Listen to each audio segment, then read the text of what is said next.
அனைவருக்கும் வணக்கம். பேரறிஞர் பெருந்தகை அண்ணா அவர்களுடைய பிறந்த தினத்தில் இன்றைக்கு ஒரு சூளுரை ஏற்கிற நாளாக மன்னாதி மன்னன் மக்கள் திலகம் பொன்மனச்செம்மல் புரட்சி தலைவர் பாரத் ரத்னா அவர்கள், நம்முடைய எம்ஜிஆர் அவர்கள் இந்த தாய் தமிழ்நாட்டிலே ஏழை எளிய சாமானிய மக்களுக்காக துவங்கப்பட்ட மாபெரும் மக்கள் இயக்கம்தான் அனைத்து இந்திய அண்ணா திராவிட முன்னேற்ற கழகம் 17/10/1972 என்கிற வரலாறு எல்லோரும் அறிந்த வரலாறு. அண்ணாவின் கொள்கைகளை காப்பாற்ற, அண்ணாவினுடைய பெயரையும் புகழையும் இந்த வான் உள்ளவரை வையம் உள்ளவரை காப்பாற்ற, இந்த தாய் தமிழ்நாட்டு மக்களை காப்பாற்ற புரட்சித் தலைவர் துவங்கிய இந்த மாபெரும் இயக்கத்தை புரட்சித் தலைவருடைய மறைவுக்கு பிறகு தமிழகுலசாமி இதய தெய்வம் புரட்சித் தலைவி அம்மா அவர்கள் தன்னுடைய அயராத உழைப்பால், தியாகத்தால் அனைத்து இந்திய அண்ணா திராவிட முன்னேற்ற கழகம் என்கிற இந்த மாபெரும் மக்கள் இயக்கம் இந்தியாவிலே 3வது மாபெரும் மக்கள் இயக்கமாக, மிகப்பெரிய இயக்கமாக 234 சட்டமன்ற தொகுதிகளிலும் தமிழ்நாட்டிலே இரட்டை இலையை களத்திலே நின்று வெற்றி வாகை சூடி ஆட்சி அமைத்து அண்ணா திராவிட முன்னேற்ற கழகத்தை வெல்வாரும் கொள்வாரும் எவரும் இல்லை, இது தொண்டர்களுக்கான மக்களுக்கான கட்சி என்பதை நிரூபித்து காட்டிய இதய தெய்வம் புரட்சி தலைவி அம்மா அவர்கள். இந்த இருவரும் தெய்வங்கள், இருவரும் ஆளுமைகளுடைய மறைவுக்கு பிறகு ஒரு சாமானியர் காலம் கண்டெடுத்து கொடுத்த கொடையாக, தொண்டர்கள் கண்டெடுத்த பொக்கிஷமாக, இருவரும் தெய்வங்களுடைய மறு வடிவமாக, நம்முடைய தொண்டர்களின் நம்பிக்கையாக, 8 கோடி தமிழர்களுடைய பாதுகாவலராக புரட்சி தமிழர் ஐயா எடப்பாடியார் அவர்கள் இன்றைக்கு அனைத்து இந்திய அண்ணா திராவிட முன்னேற்ற கழகம் என்கிற இந்த மாபெரும் மக்கள் இயக்கத்தை மீட்டெடுத்து, இரட்டை இலையை மீட்டெடுத்து, தொண்டர்களை மீட்டெடுத்து, இன்றைக்கு ஒரு குடும்பத்திலே சிக்கிவிடாது இந்த தமிழகத்தை மீட்டெடுப்பதற்காக எழுச்சி பயணத்தை எழுச்சியோடு நடத்தி கொண்டிருக்கிறார்கள்.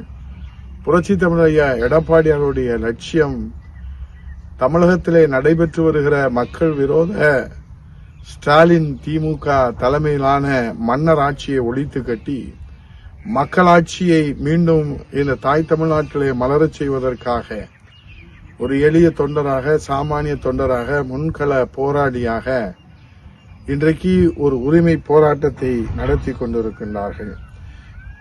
ஒரு சாமானியனாக தமிழக மக்களுடைய உரிமை குரலாக தன்மானத்தோடு களத்தில் நின்று போராடி கொண்டிருக்கின்றார்கள். இதுவரை 153 சட்டமன்ற தொகுதிகளிலே வெற்றி வாகை சூடி எழுச்சி பயணத்தை இன்றைக்கு தொடர்ந்து ஏறத்தாழ 65 லட்சம் மக்களை நேரிலே சந்தித்து ஒரு புதிய சரித்திரத்தை, வரலாறை படைத்து வருகின்றார். புரட்சி தமிழர் ஐயா எடப்பாடியார் அவர்கள் செல்லுகிற இடங்களெல்லாம் இதோ நம் வீட்டு பிள்ளை, நம் குடும்பத்திலே ஒருவர், நம்மை காக்க வந்த தெய்வமாக இன்றைக்கு தமிழ்நாட்டு மக்கள் வரவேற்கிற அந்த காட்சி எதிரிகளுக்கும் துரோகிகளுக்கும் இன்றைக்கு வயிற்றெரிச்சலை ஏற்படுத்தி இருக்கிறது. பொறாமை தீயிலே பொசுங்கி போகிற எதிரிகளும் துரோகிகளும் இன்றைக்கு வசைபாடுவதே தங்களுடைய வாழ்க்கையின் கொள்கையாக கொண்டு செயல்படுவதை மக்கள் பார்த்து கொண்டிருக்கின்றார்கள். மக்கள் வெள்ளமென திரண்டு வருவதை பொறுத்து கொள்ள முடியாத எதிரிகளும் துரோகிகளும் இன்றைக்கு என்னென்ன அவதூறுகளை செய்ய முடியுமோ அத்தனை அவதூறுகளையும் செய்து கொண்டிருக்கிறார்.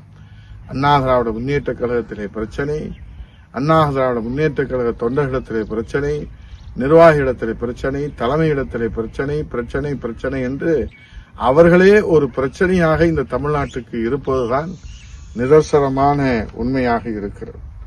புரட்சி தமிழர் ஐயா எடப்பாடியார் மக்களை சந்திக்கின்ற போது அவரிடத்திலே முக மலர்ச்சியோடு இன்றைக்கு மக்கள் சந்திக்கின்ற அந்த காட்சி, உண்மையான உரிமை முழக்கம் அவர் எழுப்புகிற அந்த காட்சி, மக்கள் மீது ஆழ்ந்த அக்கறையோடு அவர் எடுத்து வைக்கின்ற அந்த கோரிக்கைகள், பொதுநலத்தோடு சேவை செய்யும் தொண்டு உள்ளத்தோடு அவர் எடுத்து வைக்கின்ற வார்த்தை போர்கள் இன்றைக்கு எதிரிகளுக்கு சிம்ம சொப்பனமாகவும் துரோகிகளுக்கு சிம்ம சொப்பனமாகவும் இருப்பதை பொறுத்து கொள்ள முடியாமல் இன்றைக்கு நிலை என்ன, இருவரும் தெய்வங்களின் செல்வாக்கால் இன்றைக்கு எதிரிகளை சிம்ம சொப்பனமாக இருந்து சிங்க குரலோனாக தன்மானத்தோடு போராடி கொண்டிருக்கிற தன்மான தமிழன் புரட்சி தமிழன் ஐயா எடப்பாடியார் அவர்கள் இன்றைக்கு எதிரிகளுக்கு தூக்கத்தை தொலைத்து தமிழ்நாட்டு மக்கள் நிம்மதியாக தூங்குவதற்கு வளமான ஒளிமயமான எதிர்காலத்தை உருவாக்குவதற்கு தன்னை அர்ப்பணித்து உழைத்துக் கொண்டிருக்கிறார்கள். ஆனால் இந்த நிலையிலே பொறுத்துக் கொள்ள முடியாத வேதனையான சம்பவமாக இருவரும் தெய்வங்களின் செல்வாக்கால் விலாசம் பெற்றவர்கள் கூலிப்படையாக செயல்பட்டு அனைத்து இந்திய அண்ணா திராவிட முன்னேற்றக் கழகத்தின் விலாசத்தை சிதைத்து பல்வேறு முயற்சிகளை எடுத்து தோற்று போனவர்கள் இன்றைக்கு இறுதியாக 2026 சட்டமன்ற தேர்தலுக்கு முன்பாக இப்போது ஒற்றுமை என்கிற பெயரிலே ஒரு புதிய கோஷத்தை எடுத்து இருக்கிறார். இந்த செல்லா காசுகள் தற்போது எழுப்புகின்ற இந்த சலசலப்புகள் எல்லாம் தொண்டர்களின் சொத்தான அனைத்து இந்திய அண்ணா திராவிட முன்னேற்றக் கழகத்திற்கு எந்த சேதாரத்தையும் ஏற்படுத்தி விடாமல் பாதுகாக்க வேண்டிய பொறுப்பும் கடமையும் அனைத்து இந்திய அண்ணா திராவிட முன்னேற்றக் கழகத்தினுடைய கோடிக்கணக்கான உண்மையான விசுவாச பற்றுதம் கொண்ட ஒவ்வொரு தொண்டர்களுக்கும் இருக்கிறது என்பதை உணர்ந்துதான் இந்த காணொளி மூலமாக அனைத்து இந்திய அண்ணா திராவிட முன்னேற்றக் கழகத்துடைய விசுவாச தொண்டர்களும் பற்றுள்ளம் கொண்ட தொண்டர்களும் இன்றைக்கு புரட்சி தமிழர் ஐயா எடப்பாடியார் அவர்கள் சந்தித்து வருகிற சவால்களை எல்லாம் சாதனைகளாக மாற்றுவதற்கு இருவரும் தெய்வங்களுடைய ஆசியோடு மக்களுடைய பேராதரோடு தொண்டர்களுடைய உறுதுணையான மன உறுதியோடு நாம் இன்றைக்கு முடிவெடுக்க வேண்டிய தருணம் இது. இன்றைக்கு எடப்பாடியார் தலைமையிலே பேரறிஞர் பெருந்தகை அண்ணா அவருடைய பிறந்த தின விழாத்திலே நான் சூளுரை ஏற்போம். அண்ணா திராவிட முன்னேற்ற கழக தொண்டர்களுக்கு தாய் இல்லாத இந்த தொண்டர்களுக்கு தாயாக, தலைமை இல்லாத இந்த தொண்டர்களுக்கு ஒரு எளிய தலைமையாக, ஒரு சாமானிய தலைமையாக, தாயுள்ளம் கொண்ட தலைமையாக, தெய்வ உள்ளம் கொண்ட தலைமையாக, அன்புள்ளம் கொண்ட தலைமையாக, கருணை உள்ளம் கொண்ட தலைமையாக, உழைப்பவரே உயர்ந்தவர் என்ற தாரக மந்திரம் கொண்ட தலைமையாக, எல்லோரையும் தாய் பாசத்தோடு அரவணைக்கின்ற ஒரு தலைமையாக, ஒரு தொண்டரிலிருந்து ஒரு தொண்டர் உருவாகிய ஒரு புதிய வரலாறு. இது ஜனநாயக வரலாறு. ஒரு தொண்டரிலிருந்து தொண்டர் உருவாகிய ஒரு புதிய சகாப்தம். இது ஜனநாயகத்தின் சகாப்தம். இது ஜனநாயகத்தின் அற்புதம். இது ஜனநாயகத்தினுடைய மலர்ச்சி. இது ஜனநாயகத்தினுடைய வளர்ச்சி. இதை இந்த நாட்டிலே இருக்கிற சர்வாதிகாரிகளால் பொறுத்துக் கொள்ள முடியாது. ஆகவே சர்வாதிகாரிகள் எடுக்கிற முயற்சிக்கு சில கருங்காலிகள் துணை போவது உண்டு. இது வரலாறு நமக்கு எடுத்து சொல்லியிருக்கிறது. ஆகவே சர்வாதிகாரிகள் வாழ்ந்ததாக சரித்திரம் இல்லை, வீழ்ந்ததாகத்தான் வரலாறு நமக்கு சொல்லுகிறது. அப்படி சர்வாதிகாரம் வீழ்த்தப்படுகிற போது சர்வாதிகாரி வீழ்ந்து போவார்கள், சர்வாதிகாரிகளுக்கு துணை நிற்கிற கருங்காலிகளும் வீழ்ந்து போனதுதான் வரலாறு என்பதை நாம் படித்திருக்கிறோம்.